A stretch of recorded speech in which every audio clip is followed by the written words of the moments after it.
Hi there, welcome to Gaining Vision. I'm Melanie. Thanks so much for clicking. To my returning subscribers, I truly appreciate your continuous love and support. If you're new to the channel, welcome. Please feel welcomed and be at home. If you like my content, I encourage you to hit that subscribe button and please like and share the videos. Now, if my content is not your cup of tea, that's okay too, but I encourage us to have open, constructive conversations on this channel. No one's so necessary. There's many channels out there, and if my content isn't to your liking, please move along. But thank you. If you're interested, let's get to it. As the BRICS summit in South Africa comes to a close, many of us have been watching to see what happens and what comes of the summit. But during this time, I also came across a very interesting fact. On the AfricanDiasporaNews, Vicky shared some interesting information about a U.S. act that was put in place in 2021. It's where it talks about how the United States is watching how African countries are maligning working with Russia. They've put in place many stipulations. I'm going to let you listen to what Vicky shares because she goes into great detail. I don't know how many of you all have been aware of this early on, to be honest, during this Russia-Ukraine conflict, this proxy war that the United States of America is definitely funding by and through Ukraine and through its undue influence in NATO, that the U.S. Congress, the House of Representatives, the lower Congress, passed a bill to punish African nations. Now, this act in the Senate after that particular time, 2021, a year later, just last year in 2022, thankfully an African organization, which I'm going to talk about very briefly, pushed back on that. But I want to talk about this briefly because I'm staying on top of the implications and the progress of this bill passing, because obviously after in the United States, after the House of Representatives passes a bill, then it goes on to the Senate, and from the Senate it's signed into law if it's properly passed by both houses. It's signed into law by the president. So I'm staying on top of the progress of this, but I wanted to know if you all were aware that this has been taking place in the United States. The Countering Malign Russian Activities in Africa Act, that's what it's called, being prepared in the U.S. Senate, which will, quote, direct the Secretary of State to develop and submit to Congress a strategy and implementation plan outlining the United States effort to counter the malign influence and activities of the Russian Federation and its proxies in Africa. Now, what I find interesting about this act that they include in this is that it says that the act will direct the United States government to, quote, regularly assess the scale and scope of the Russian Federation's influence and activities in Africa that undermine the United States objectives and interests, and determine how to address and counter such influence and activities effectively, including through appropriate United States foreign assistance programs, and hold accountable the Russian Federation and African governments and their officials who are complicit in aiding in such malign influence and activities. It also, watch this part, this is very important, it also directs the Secretary of State to, quote, develop and submit to the appropriate congressional committees a strategy and implementation plan outlining United States efforts to counter the malign influence and activities of the Russian Federation and its proxies in Africa. And that they're supposed to do that no later than 90 days after the date of that. Now, sometime a few months ago, at the time that you're viewing this year, because of this act that had already passed through the House of Representatives and moving its way through the Senate to progress, the SADC, which is the Southern African Development Community, shout out to them, they oppose the United States bill that countering malign Russian activities in Africa. It says that there are a 16-member group. The SADC is a 16-member group chastise efforts by U.S. lawmakers to, quote-unquote, punish African countries who try to help Russia bypass sanctions and restrictions imposed over its invasion of Ukraine.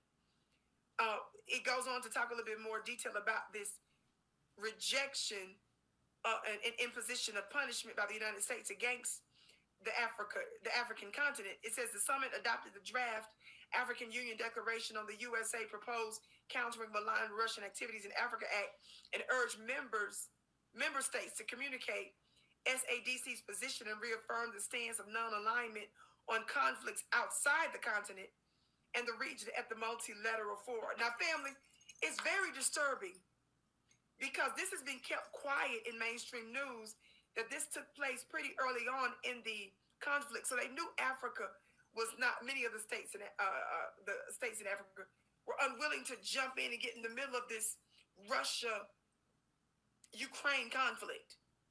So because of that, the United States does what she unfortunately does too often, and that is try to bully countries and pass an actual actor in the United States to, in essence, punish them if they didn't take a particular stance and if they chose to work with Russia.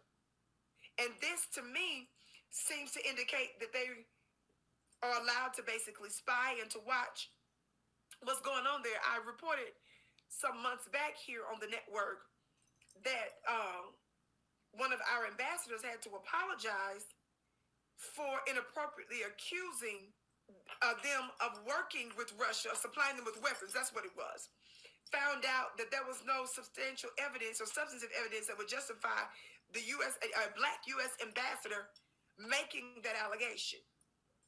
But once again, that has not made mainstream news, which is why, thank God, for such platforms and networks like the African Diaspora News channel and the Vicky Show here. Talk Black to Me, somebody. We're going to, of course, stay on top of this, the progress of this, and the fallout of this. But I wasn't sure if the family was aware that this had even been taking place over the past couple of years or so, and the fact that we would even dare do such a thing.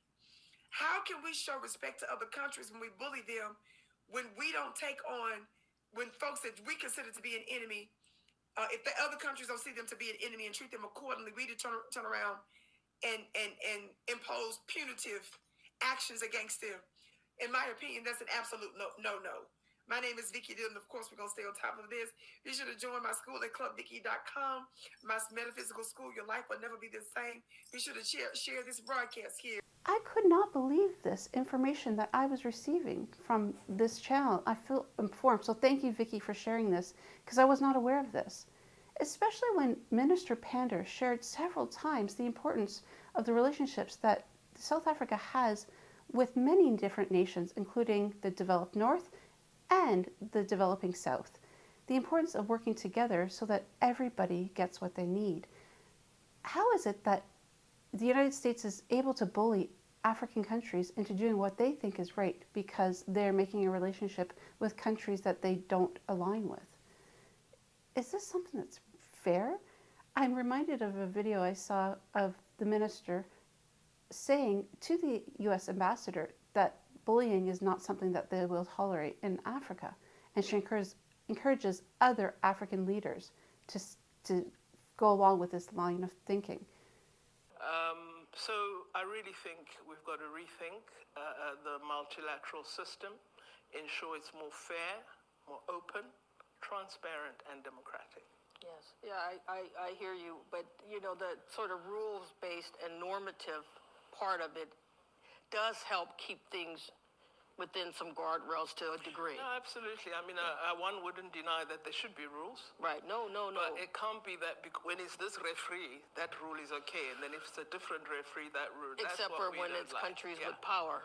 Yeah, well, I mean, that's the geostrategic. Your power must lie in the degree to which everybody feels represented. True. If your power lies in you having authority over everybody and bullying, you're not really powerful, you're a bully. Yeah, but Minister, you're not, because what you're doing is building an alliance around interests, right? And there's very few countries that strike out alone.